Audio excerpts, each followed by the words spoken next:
You could be working yourself into the ground for money you will never actually get to enjoy. Right now, thousands of people aged 50 plus are sacrificing their healthiest years just to add a little more to their pension pot. But here is the uncomfortable truth nobody tells you on the news. A huge chunk of that extra money often ends up being swallowed by care home fees in your 80s, not spent on the life you actually wanted. There is also a little-known method that could let you live on a legally tax-free income for up to 12 years before your state pension even begins. It is sometimes called the 12-year tax-free bridge, and very few financial advisors ever explain it properly. By the end of this video, you will understand exactly how healthy life expectancy, social care costs, and pension tax rules connect to your retirement date. You will also learn how to structure your own income between 55 and 67 so that you are not handing unnecessary tax to HMRC. Stick with me, because this could change how you think about working those extra few years. In 2026, more people in the UK are retiring later than at any point in recent history. The state pension age is currently 66, and it is already due to rise to 67 by 2028. Many people assume the answer to a comfortable retirement is simple: just keep working and keep saving as much as possible. That assumption sounds sensible, but it ignores a much bigger and more personal piece of the puzzle.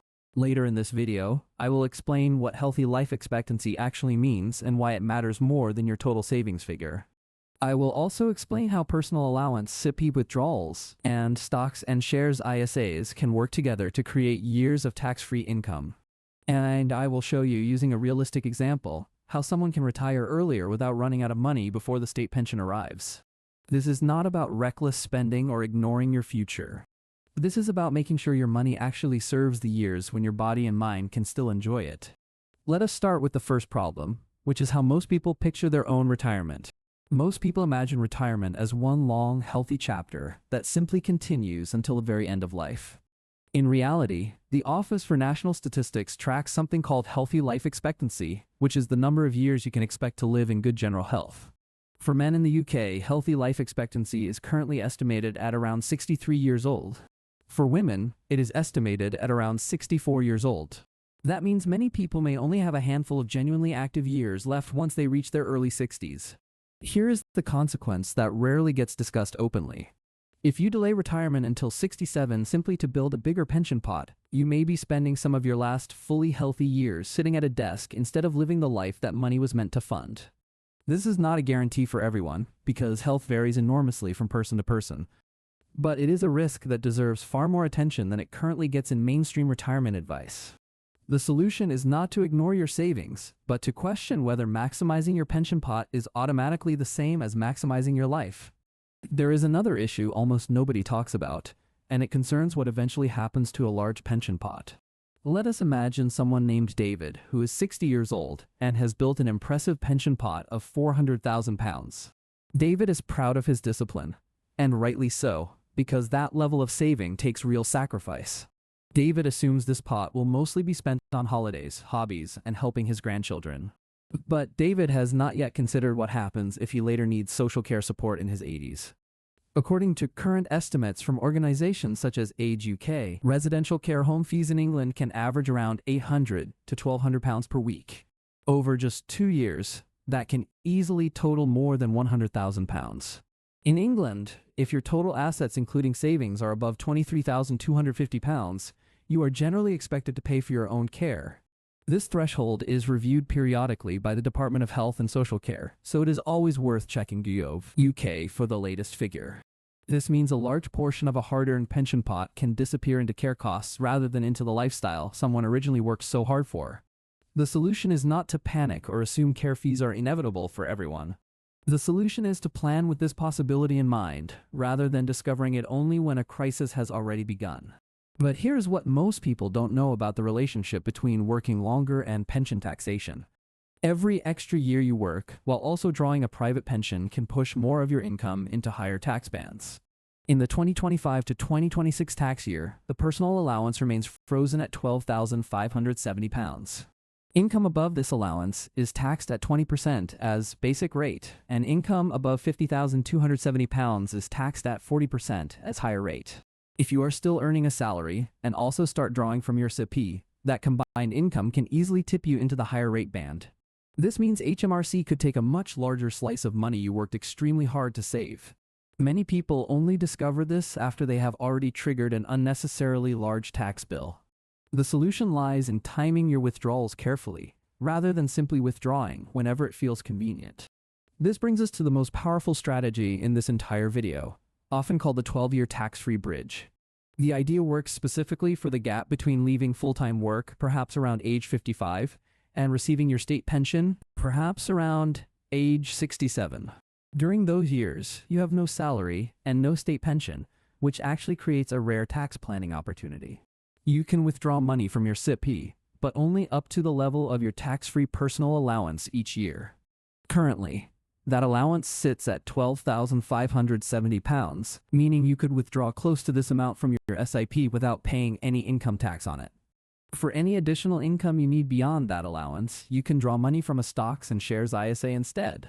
Money taken from a stocks and shares ISA is not counted as taxable income at all because ISAs grow and pay out completely tax-free.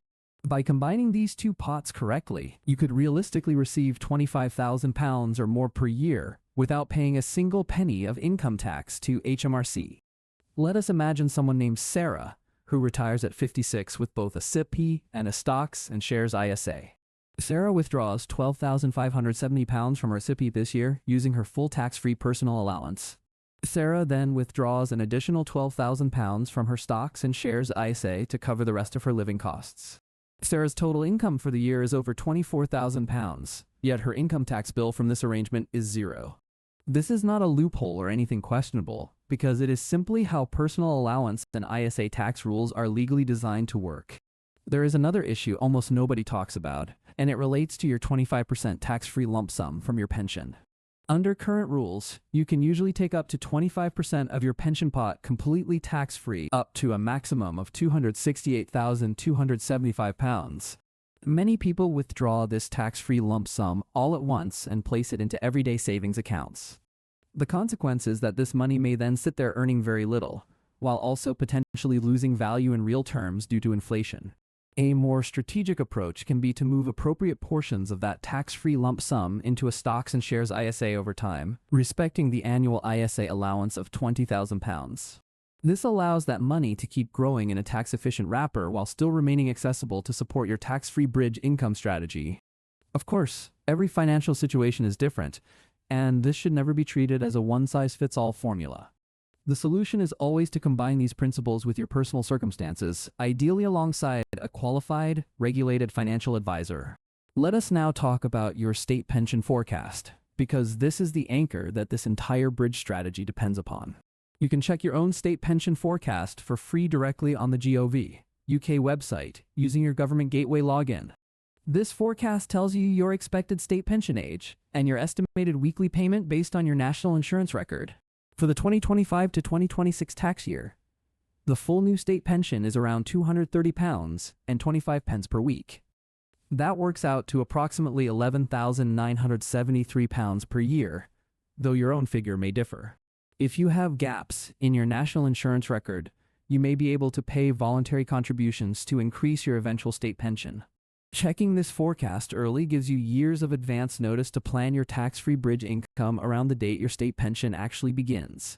Many people skip this step entirely and only discover their real numbers once it is too late to make meaningful adjustments. So let us bring everything together and recap exactly what we have covered in this video. We started by exploring healthy life expectancy and how working longer purely to grow your pension pot can quietly eat into your most active years. We then looked at how social care costs in England can consume a significant portion of even a well-built pension pot. After that, we examined how combining a SIP and a working salary can push you into higher tax bands without you fully realizing it. We then explored the 12-year tax-free bridge, where SIP withdrawals stay within your personal allowance, and additional income comes from a stocks and shares ISA. We walked through Sarah's example, showing how more than £24,000 of annual income can be received completely tax-free using this method. We also discussed your 25% tax-free pension lump sum, and how moving it gradually into an ISA can support long-term tax efficiency. Finally, we covered how to check your state pension forecast directly on Gov. UK, so you know exactly when this bridge period should end. The biggest takeaway from this video is that maximizing your pension pot is not automatically the same as maximizing your life. Real retirement planning means understanding your actual annual income needs rather than chasing an arbitrary savings target you saw quoted online. It also means balancing your pension and your ISA savings deliberately, rather than simply hoping it will all work out later. Taking action now, even something as simple as checking your state pension forecast today, can give you years of extra clarity and control. If this video helped you see retirement planning from a new perspective, please consider subscribing for more videos like this one. A quick like on this video also helps it reach other people who may be working far harder than they need to for retirement. And if you know someone between 50 and 67 who is wrestling with these exact decisions, please consider sharing this video with them.